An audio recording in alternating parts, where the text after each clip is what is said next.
Halo anak-anak, selamat pagi dan salam sehat.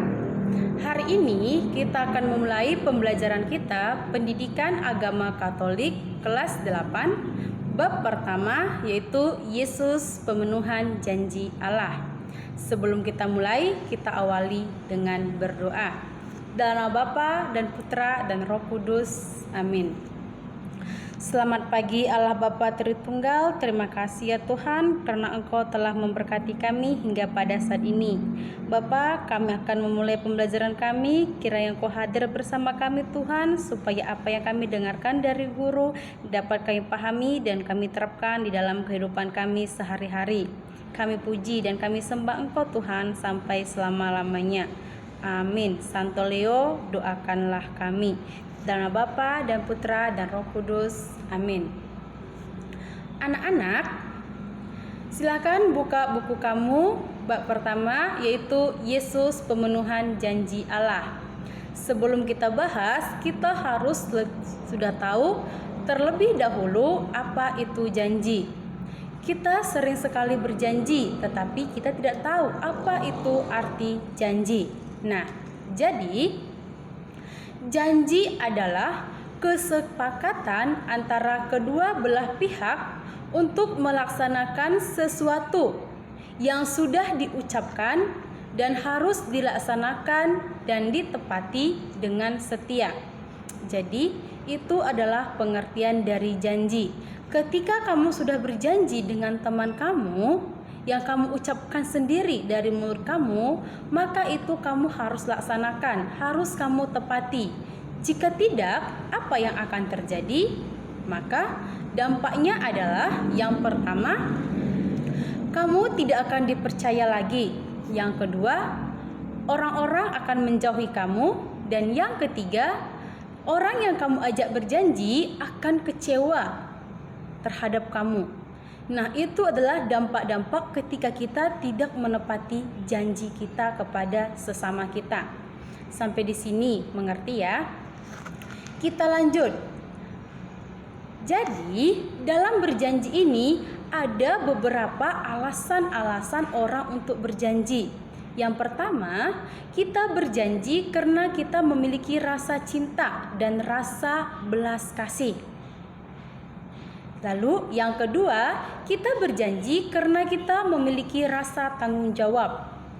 Yang ketiga, kita berjanji karena kita ingin memperbaiki situasi yang memprihatinkan. Yang keempat, kita berjanji karena kita ingin mewujudkan cita-cita. Yang kelima, kita berjanji karena kita ingin membahagiakan orang lain. Nah, itu adalah alasan-alasan orang berjanji. Ada 5 ya. Nah, kita lanjut bentuk-bentuk janji. Nah, bentuk-bentuk janji yang pertama itu adalah janji yang dibuat oleh diri sendiri. Maksudnya, kamu ingin menjadi pribadi lebih baik, maka kamu berjanji untuk diri kamu sendiri akan lebih giat belajar. Lalu yang kedua, janji karena kemauan antara dua orang. Maksudnya itu adalah ketika kamu dan teman kamu ingin pergi ke suatu tempat, maka kalian berjanji di satu tempat untuk bertemu jam berapa, seperti itu. Lalu berikutnya, janji karena kemauan sekelompok orang. Nah, maksudnya adalah ketika kamu bersama teman-teman kamu mengadakan kerja kelompok, maka kalian di dalam kelompok itu berjanji untuk bertemu di suatu tempat atau berjanji untuk melakukan yang terbaik ketika kalian belajar kelompok. Lalu yang berikutnya adalah janji yang diucapkan secara lisan. Terakhir, janji yang diucapkan secara tertulis. Nah, jadi anak-anak, itu adalah bentuk-bentuk janji yang sering kita lakukan.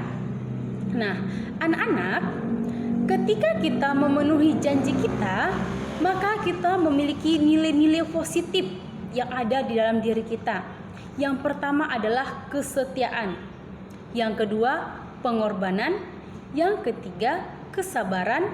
Dan yang keempat adalah ketaatan.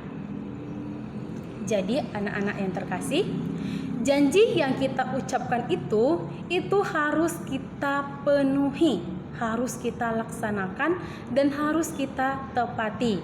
Sampai di sini mengerti ya? Oke, sekarang kita lanjut. Yesus pemenuhan janji Allah. Anak-anak,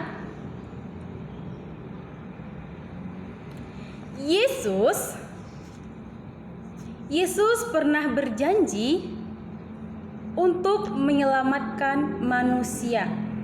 Nah, janji Yesus itu dapat kita lihat ketika Yesus mengorbankan putranya yang tunggal untuk menebus dosa-dosa manusia.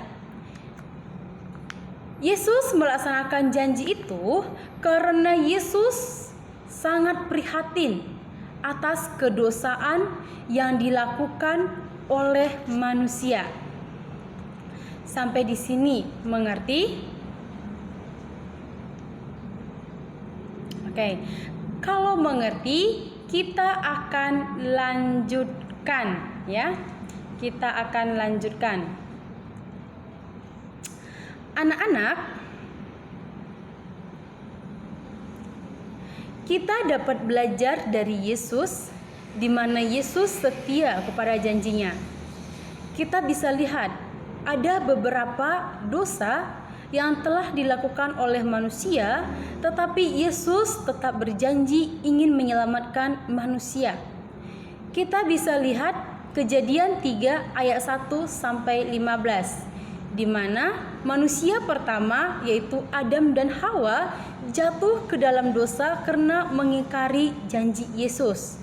Tetapi apa yang dilakukan oleh Yesus? Nah, Yesus tidak murka kepada Adam dan Hawa. Yesus hanya menyuruh Adam dan Hawa untuk keluar dari Taman Eden ataupun Taman Firdaus. Namun, Yesus masih memberikan kebahagiaan ataupun keselamatan kepada Adam dan Hawa. Lalu kita lihat lagi Kejadian 9 ayat 8 sampai 11. Yaitu Yesus tetap memberikan keselamatan kepada Nabi Nuh. Nah, jadi anak-anak, Ibu jelaskan sampai di sini. Nanti apa yang Ibu jelaskan itu kamu bisa salin di catatan kamu. Lalu nanti kamu foto catatan kamu kirim ke classroom Ibu ya. Jika ada pertanyaan, kamu bisa tanya kepada Ibu. Sampai di sini, sampai ketemu kembali. Tetap semangat, salam sehat.